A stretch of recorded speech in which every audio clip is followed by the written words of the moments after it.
ఈరోజు ఒక సాధారణ రోజు కాదు, ఒక మనిషి పుట్టినరోజు, అంతకంటే కాదు, ఒక విప్లవము పుట్టినరోజు. మీకే చెప్పేది అర్థమవుతుందా? ఒక విప్లవం పుట్టినరోజు. అవమానాల అంధకారంలో జన్మించి జ్ఞానం వెలుగుతో దేశాన్ని మార్చిన ఒక మహానుభావుడు పుట్టినరోజు. పుట్టుకతోనే నీ స్థానాన్ని నిర్ణయించే సమాజంలో తన గమ్యాన్ని తనే రాసుకున్న ఒక మహామనిషి పుట్టినరోజు ఈరోజు.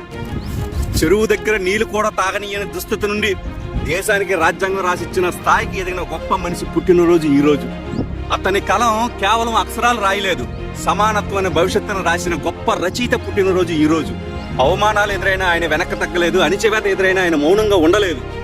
విద్యే ఆయుధమని చెప్పి అజ్ఞానం మీద యుద్ధం చేసిన ఒక యోధుడు పుట్టినరోజు ఈరోజు. ఆయన ఒక వ్యక్తి కాదు, ఒక శక్తి, ఒక ఉద్యమం, ఒక అధ్యాయం, ఒక మార్పు, ఒక శబ్దం. ఆయనే డాక్టర్ బిఆర్ అంబేద్కర్, మన రాజ్యాంగ సృష్టికర్త. ఇప్పుడు మనం నిలబడగలుగుతున్నామంటే ఆయన వేసిన పునాదే.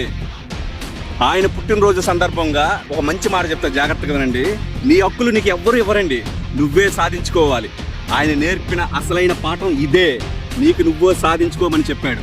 ఆయన పుట్టినరోజు తెలియజేసుకుంటూ, ఆయన కృతజ్ఞతలు తెలియజేసుకుంటూ, జై హింద్, జై భీమ్.